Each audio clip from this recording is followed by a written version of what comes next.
कलयुग की अंत की प्रमाण जगन्नाथ क्षेत्र से बार बार मिल रहा है, पर मानव सभ्यता को इसकी जानकारी नहीं है। एक एक करके संकेत जगन्नाथ क्षेत्र से मिल रहा है, जिसकी प्रमाण शास्त्रों में है। जगन्नाथ मंदिर के सामने अरुण स्तंभ पर गिद्ध पक्षी बैठ चुका है। जब जगन्नाथ मंदिर के अरुण स्तंभ पर गिद्ध पक्षी बैठेगा तब कलयुग का अंत होगा। वो शास्त्रीय प्रमाण हो चुका है। जगन्नाथ मंदिर के नील चक्र पर गिद्ध पक्षी बैठ चुका है, जो अपशकुन पक्षी है। वो प्रभु के मंदिर पर क्यों बैठता है? क्योंकि धरती पर शमशान होगा, विश्व युद्ध होगा, बड़ा विनाश का समय का संकेत है। श्री जगन्नाथ मंदिर के पतित पावन ध्वजा को वज्राघात हो चुका है, अग्नि संजोग हो चुका है। प्रभु के पतित पावन ध्वजा प्रभु प्रमाण कर रहे हैं, अब पतित का उद्धार नहीं करूंगी, अब कल के रूप में संहार करूंगी। बोले सच्चिदानंद भगवान की जय। समय बड़ा अंतिम समय, सभी निराश्रय बन गए। कोई धन संपत्ति पैसा वैभव काम पे नहीं लगेगा। आज जिस पैसा सम्मान के लिए मनुष्य गर्व करता है ना, ऐसे समय आएगा डस्टबिन में उसको फेंक देंगे। कोई पैसा का मूल्य नहीं रहेगा, कोई धन दौलत द्रव्य का मूल्य नहीं रहेगा। क्यों ना? इसके बारे में लिखा है, जो आपके बैंक खाता में पैसा है सरकार उसको बंद कर देंगे, और जो संपत्ति स्थावर है भूकंप और जल प्रलय में नष्ट हो जाएगा। बचेगा क्या? ना धर्म बचेगा। धर्म के सिवा और कोई चारा नहीं है। 64 प्रकार जोगनी माता रोग रूप में आएंगे। एक कोरोना जो भविष्य शास्त्र में रचना था, उसका बाद फिर और 63 प्रकार का बीमारी आएगा। कैसे उद्धार होंगे? त्रिकाल संध्या, माधव नाम, भागवत पठन के माध्यम से मानव सभ्यता सत्य युग हो जाएगी। जगन्नाथ क्षेत्र से और क्या संकेत मिल रहा है? और भी संकेत मिल रहा है। जगन्नाथ मंदिर के मुख्य मंदिर से बार बार पत्थर गिर रहा है। बद्री धाम से तो नहीं गिर रहा है, द्वारिकाधीश के मंदिर से नहीं गिर रहा है, पर जगन्नाथ मंदिर क्यों? क्योंकि श्री जगन्नाथ महाप्रभु क्षेत्र आदि वैकुंठ से संकेत मानव का उद्धार करेगा। तो इसीलिए समय बड़ा बुरा है। शास्त्रों के अनुसार कलियुग जा चुका है।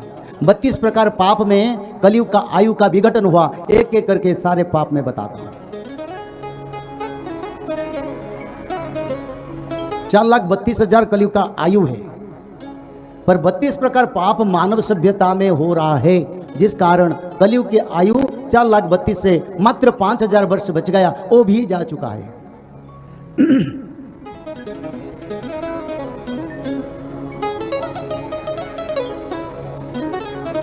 पहला पाप मिथ्या वचन। सभी लोग मिथ्या कहते हैं ना। यहां जो लोग बैठे हैं सभी मिथ्या कहते हैं ना, हाथ उठाओ। अरे मिथ्या कहते हैं, उठाओ ना। सब कहते हैं। तो इसके कारण 5,000 वर्ष कलियुग का आयु कट गया। सब लोग पिता से पुत्र मिथ्या कहता है, पति से पत्नी, पत्नी से पति, भाई से बहन, संसार में सभी लोग मिथ्यावादी बन गए। इस कारण कलियुग के आयु 5,000 वर्ष कट गया। द्वितीय पाप, जिसमें कलियुग के आयु 12,000 वर्ष कट गया। माता गंगा नदी में उलग्न स्नान करने के कारण 12,000 वर्ष कलियुग का आयु कट गया। माता गंगा में लोग छोटे छोटे ड्रेस पहन के नंगे भी नहाते हैं, जिस कारण 12,000 वर्ष कलियुग का आयु कट गया। ये जगन्नाथ संस्कृति में रचना है। सब बोलते हैं कलियुग तो 4,32,000 से मात्र 5,000 पहला चरण में है, पर ये जो पाप किया कौन सा चरण में जाता है, उसका भी थोड़ा विचार करो। ही निसंग प्रीति, छोटे छोटे बच्चियों को बड़े उम्र के लोग गलत भावना और जाति वर्ण से विभाव के कारण कलियुग के आयु 32,000 वर्ष कट गया। समझते हैं क्योंकि ये पाप हमारा धरती पर होता है, जिस कारण 32,000 वर्ष कट गया। मैत्रता से कपट, कोई बंधु है, कोई दोस्त है, कोई तुम्हारा विपद समय आपद समय में तुमको मदद किया, उसको बेईमानी करते हैं। इस कारण कलियुग के आयु 20,000 वर्ष कट गया। सारे लोग कपट करते हैं, मैत्रता, बंधुता को शत्रुता, पीछे से एक बात ऊपर में एक बात। विश्वासघातक परिवार में और संसार में 40,000 वर्ष कट गया।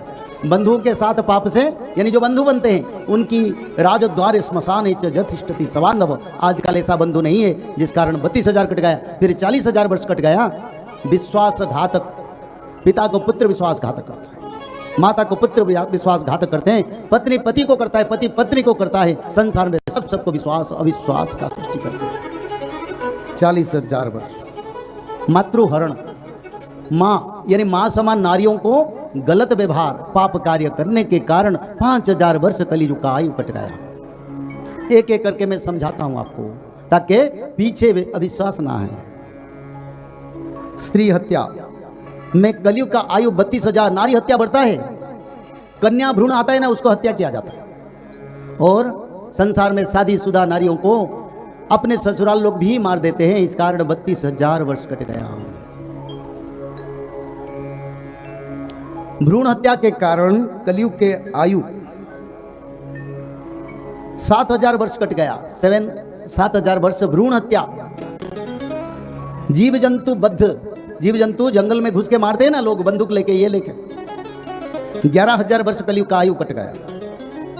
विधवा नारी को पाप करना सबसे बड़ा पाप है। ये धरती पर ये होता है वो पाप, जिस कारण कलियुग के आयु 26,000 वर्ष कट गया। विधवा नारी को पाप करते हैं, ये बड़ा पाप है। इस पाप का कोई क्षमा नहीं है। यहाँ इसकी पाप की जमपुर में भी कोई निदान नहीं है, ऐसे पाप है।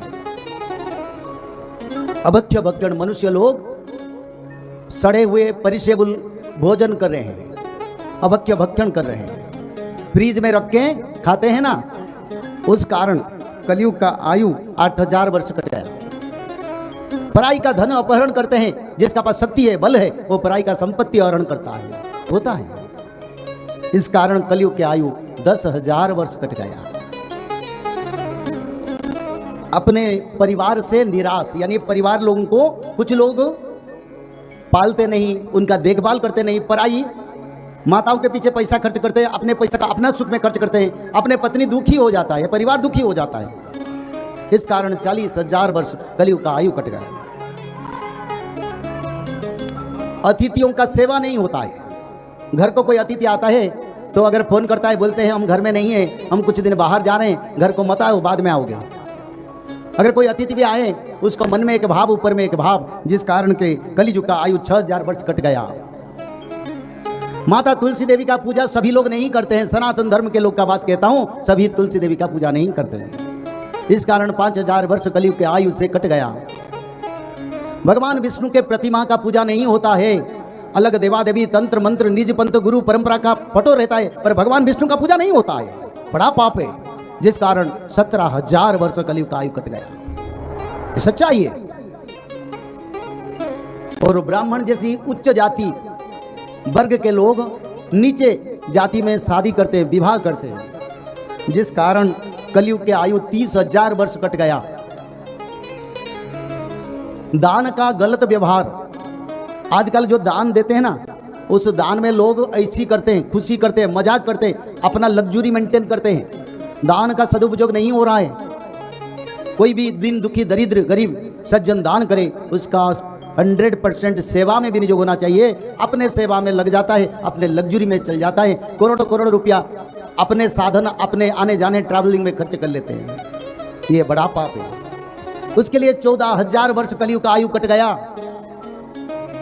फिर पितृ मातृ का हत्या भी होता है धरती पर, उससे बड़ा पाप तो नहीं है।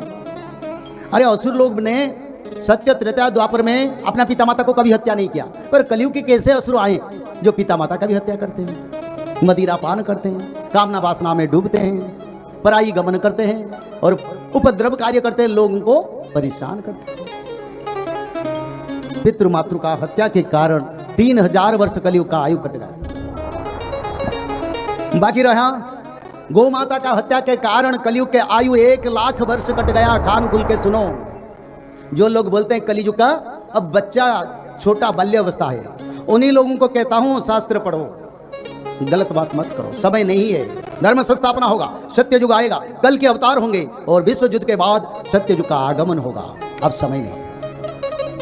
1,00,000 वर्ष गो हत्या में कट गया। 40,000 वर्ष गोचारा भूमि को अपहरण कर लिए बड़े बड़े लोगों ने। कहीं गोचारा भूमि नहीं है, गोमाता खाने के लिए नहीं, घर में बंधा जाता है, रोता है, इस कारण 40,000 वर्ष कट गया। सिर्फ गोमाता के कारण 1,40,000 वर्ष कट गया तो कलयुग कितना बड़ा हो गया, कितना पाप कर दिया। 4,27,000 वर्ष कलयुग के आयु कट गया, बाकी रहा 5,000 वर्ष। और 5,000 वर्ष भी जा चुका है, 125 वर्ष ज्यादा हो गया। अब धर्म संस्थापना समय चल रहा है। जिसको सत्ययुग जाना है तो समझ लो, क्योंकि अब समय नहीं है, बहुत बड़ा विनाशकारी समय आएगा। कौन बचेंगे? जो लोग त्रिकाल संध्या करेंगे, जो लोग माधव नाम भजन करेंगे, जो लोग भगवत महापुराण, श्रीमद् भागवत महापुराण, में भगवत गीता का बात नहीं कर रहा हूं, मैं श्रीमद् भागवत महापुराण का बात कर रहा हूं। शाकाहारी बन के त्रिकाल संध्या करना पड़ेगा। ब्राह्मी मुहूर्त पर उठ के त्रिकाल संध्या, मध्याह्न संध्या, सायं संध्या, 3 संध्या करना पड़ेगा। और 3 संध्या के साथ साथ भागवत जी महापुराण को ब्राह्मी मुहूर्त से रात 12 तक किसी समय एक अध्याय पढ़ना पड़ेगा। और निरंतर माधव नाम को भजन करना पड़ेगा। और माधव नाम भजन करने से क्या होगा? भगवान आदि विष्णु सनातन कल की भगवान का कृपा आपके ऊपर रहेगा। जब यहाँ गोलियां बरसेगा, मिसाइल बरसेगा, पंचवत का प्रलय होगा, तब माधव नाम भज के भक्त लोग रक्षा हो जाएंगे। और तृतीय विश्व युद्ध के बाद सत्ययुग का आगमन होगा। जय श्री माधव। जल प्रलय, महामारी और भूकंप, अग्नि प्रलय, वर्ल्ड वार 3 और महाविनाश, ये तो एक दिन होना ही है। लेकिन इस सब से आप बच कैसे सकते हैं? सबसे पहले नॉनवेज खाना छोड़ दीजिए, अंडा भी नहीं खाना है, और किसी भी तरह का नशा मत करिए, और गलत काम मत कीजिए, और सत्य, प्रेम, दया, क्षमा और शांति का आचरण कीजिए। और 3 चीज कीजिए। उसमें से सबसे पहला है त्रिकाल संध्या यानी त्रिसंध्या। उसको दिन में 3 बार करते हैं। जैसे सुबह में करते हैं ब्रह्म मुहूर्त में, सुबह 4 बजे से लेकर के 6 बजे के बीच में आप कभी भी कर सकते हैं। लेकिन आपको समय नहीं मिला तो समय आप आगे पीछे कर सकते हैं, आधा घंटा 1 घंटा पीछे कर सकते हैं। दोपहर में 11:30 बजे से लेकर के दिन का 1 बजे तक कर सकते हैं उसके बीच में। शाम को 5 बजे से लेकर के 6:30 बजे तक कर सकते हैं। दिन भर में 1 बार नहा के त्रिकाल संध्या जरूर करें। बाकी समय आप हाथ पैर मुंह धोकर भी कर सकते हैं। और 3 बार आप श्री गंगे बोल करके स्टार्ट कर सकते हैं। जो दूसरा उपाय है वो है श्रीमद् भागवत महापुराण पठन। दिन में 1 अध्याय जरूर पढ़ें। दिन भर में 1 अध्याय जरूर पढ़ें। वो भी ना हो सके तो 1 पन्ना तो जरूर पढ़ें। अगर उतना भी समय नहीं है तो 1 श्लोक जरूर पढ़ें। तीसरा उपाय, माधव नाम का जप करें, निरंतर करें, कोई भी काम करते हुए करें, हमेशा माधव नाम का जप करें। त्रिसंध्या का पीडीएफ, श्रीमद् भागवत महापुराण का पीडीएफ और भविष्य मल्लिका का फ्री ई बुक भविष्य मल्लिका पुराण, ये सब आपको डिस्क्रिप्शन बॉक्स में मिल जाएगा। भविष्य मल्लिका के बारे में अधिक जानकारी के लिए आप भविष्य मल्लिका के वेबसाइट पर संपर्क कर सकते हैं, भविष्यमल्लिका.com। और अधिक जानकारी के लिए भी कल्कि अवतार ऑफिशियल चैनल को देख सकते हैं, जहाँ पर मल्लिका के बारे में खुलकर बातें रखी गई है, जहाँ पर आप लगभग 1000 जितना वीडियो आपको देखने को मिल जाएगा। और भी आपको अधिक जानकारी जानना है त्रिसंध्या के बारे में और कोई आपको सवाल है तो नीचे दिए गए नंबरों पर आप संपर्क कर सकते हैं।